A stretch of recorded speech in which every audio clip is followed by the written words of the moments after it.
दरभंगा जिला का दरभंगा नगर निगम वार्ड संख्या 21 हमारे साथ रमेश चंद्र जी हैं, जो 21 वार्ड से वार्ड प्रत्याशी हैं, भावी प्रत्याशी हैं।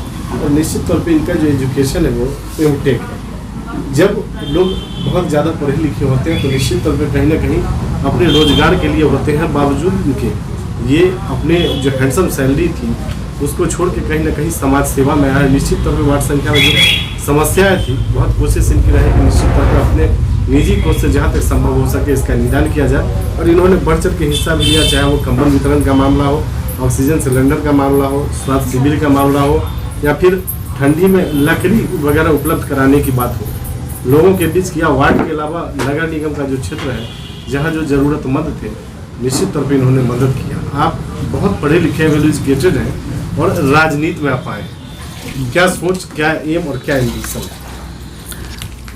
जी, ये एक मैं यही चाहूँगा कि अपने राजनीति में कोई कॉम्पिटिटिव एग्ज़ाम नहीं होता है, कोई प्रतियोगिता नहीं होता है जिसको हम लोग कम्पीट करके यहाँ आए। हाँ, एक समझदारी आती है तो लोग आते हैं राजनीति में, और हमें लगता है कि एक शिक्षित लोगों को अगर राजनीति में आए तो हमारे देश का विकास बहुत ज़्यादा होगा। मैं ये नहीं कहूँगा कि हमारे आज के नेता पढ़े लिखे नहीं हैं, लेकिन मैं ये कहूँगा कि जो चुनाव का प्रक्रिया है, जो इलेक्शन का प्रक्रिया है, उसमें कोई कंपटीशन नहीं है। और शायद जनप्रतिनिधि के लिए कोई ज़रूरी भी नहीं है, लेकिन कुछ ऐसे लोग भी आ जाते हैं जो अशिक्षित होते हैं। और किसी देश, किसी भी समाज के विकास के लिए शिक्षा बहुत ही ज़रूरी है। जब तक आप शिक्षित नहीं होंगे तो आप अपने समाज को कैसे आगे लेके जा सकेंगे। आप पढ़े लिखे हैं, आपके लिए अच्छी कंपनी में बहुत सारी ऑफर भी रही होंगी और आप जॉब भी करते रहे होंगे, बावजूद इसके उसको छोड़ के कहीं ना कहीं आप नगर निगम के राजनीति में किस्मत आजमाने जा रहे हैं। क्या सोच? जी, मेरी जब से मुझे समझ आया, जब से मुझे लगा कि मैं लोगों से जुड़ा हूँ, और जब से समझा कि समाज क्या होता है, देश क्या चीज़ होती है, तब से मेरे अंदर दिमाग में आया कि मुझे राजनीति में जाना है। मैंने इंजीनियरिंग किया, आगे एजुकेशन ली, फिर एमटेक किया, रिसर्च लेवल पे पढ़ाई की। वहाँ मुझे अब्दुल कलाम जैसे लोग भी मिले, शख्सियत से मुलाकात हुई, काफ़ी मैं प्रभावशाली रहा उनके व्यक्तित्व से। ठीक है, इसके बाद मेरी सोच तो पहले से थी राजनीति की, लेकिन अब्दुल कलाम सर से मुलाकात करने के बाद मुझे ये समझ में आया कि अपने देश को पढ़े लिखे शिक्षित लोगों की ज़रूरत है। और फिर मेरी सोच और अब्दुल कलाम की सोच काफ़ी हद तक ये थी, मैच कर रही थी। और जब मैं सोचा कि इस लाइन में आना है तो मेरे पास कोई ऑप्शन नहीं था। मैं फिर फिल्म इंडस्ट्री में भी गया, वहाँ सोचा कि नाम कमाकर अपनी पहचान बनाऊंगा और फिर राजनीति में आऊँगा। लेकिन कहते हैं कि हर कुछ अपने हाथ में नहीं होता है। विधि के विधान के मुताबिक फिर कुछ और बदला। पापा मेरे श्री शत्रुघ्न कुमार जो पैरालाइज हो चुके हैं, तो विगत 2 साल 2.5 साल से मैं उनकी सेवा में यहाँ घर पे रह रहा हूँ, उनकी सेवा में। और उनकी सेवा के माध्यम से मैं यहाँ के समाज के लोगों से कनेक्ट हुआ, फिर यहाँ के लोगों को समझा और यहाँ की समस्याओं को समझा। फिर मुझे लगा कि ये एक अच्छा मौका है वार्ड पार्षद के माध्यम से राजनीति का शुरुआत करना। और लोग की भी चाहत थी कि एक बदलाव हो, लोगों के समर्थन से ही मैं इस फील्ड में आया हूँ। वार्ड संख्या 21 में आज भी सबसे बड़ी समस्या क्या मानते हैं जिसका समाधान विगत कई वर्षों में चाहे जो भी वार्ड पार्षद रहे उनके द्वारा नहीं? जी, मैं सच बताऊँ, अपने वार्ड में तो बहुत सारी समस्या है, जिसमें सबसे बड़ी समस्या है गंदगी, नाला का समस्या और पानी का समस्या।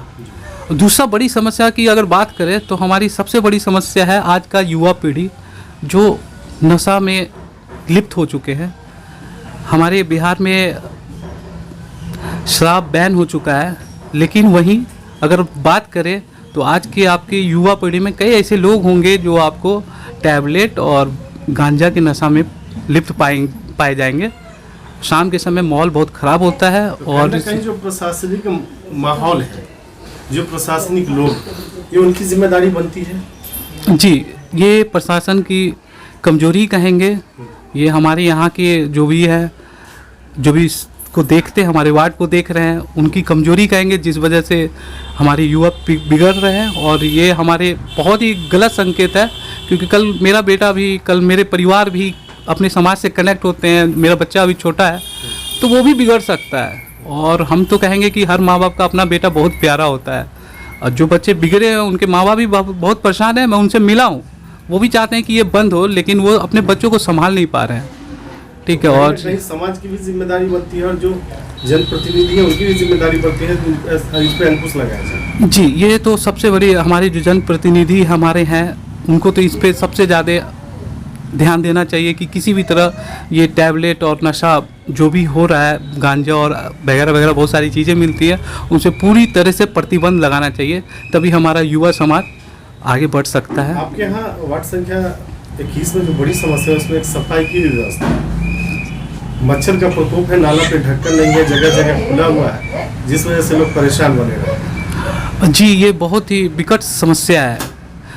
हमने देखा है कि बहुत सारे ऐसे लोग हैं जिन्होंने अपने दम पे, अपने पैसे पे नाला को कवर कराया था, लेकिन हमारे वार्ड पार्षद मधुबाला सिन्हा जी के माध्यम से वो नाली सफाई के दौरान तोड़ दिया गया। अब वो जो है नाला ओपन हो चुका है, उसको कवर नहीं किया गया है, जिस वजह से मच्छर जो है ना नाले की वजह से घर घर में घुस रहे हैं। और ये तो खैर मच्छर की समस्या है। कुछ ऐसे एरिया हैं, जैसे मैं आपको बताऊंगा, आप चाहे तो चित्रांकन भी कर सकते हैं उसका। लाल पोखर जैसे कुछ एरिया में इतनी गंदगी है कि शायद कोई प्रतिष्ठित आदमी आपको बहुत बदबू सा महसूस होगा। और इतनी गंदगी है कि लोग खुद कहते हैं कि यहाँ पे पानी का समस्या है और यहाँ पे सफाई नहीं होती है और मतलब नाला नहीं है। जनता ने जो उनको जिम्मेदारी दिया शायद उस पर खड़े नहीं कर पाए। हाँ, ये तो जनता, मैं कहूँगा तो लोग कहेंगे कि वोट का बात है। ये जनता ही जानती है और जनता ही के समर्थन से मैं इस बार खड़ा हो रहा हूँ। और मुझे लगता है कि मेरी नज़र में तो वो वार्ड संख्या 21 की जनता से आपकी क्या अपील है? वार्ड नंबर 21 की जनता से आपकी क्या अपील है? हाँ, ये सबसे अहम प्रश्न है आपका, बहुत अच्छा प्रश्न है। मैं इस प्रश्न पे सभी यही कहते हैं कि बदलाव चाहिए। हर नागरिक, हर समझदार व्यक्ति यही चाहता है कि अपने समाज में बदलाव हो।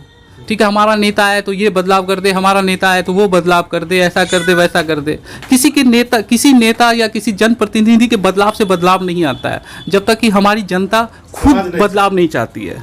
बदलाव अपने अंदर लाना होगा, तभी जाके समाज में बदलाव होगा। किसी एक व्यक्ति के बदलाव लाने से बदलाव नहीं होता है। तो मैं यही चाहूँगा कि जनता से यही अपील करूँगा कि वो भी एक बदलाव लाने की सोच रखे और खुद में भी बदलाव लाए, ताकि वार्ड संख्या 21 की समस्या का समाधान हो सके। हाँ, ऑब्वियसली बात है जी।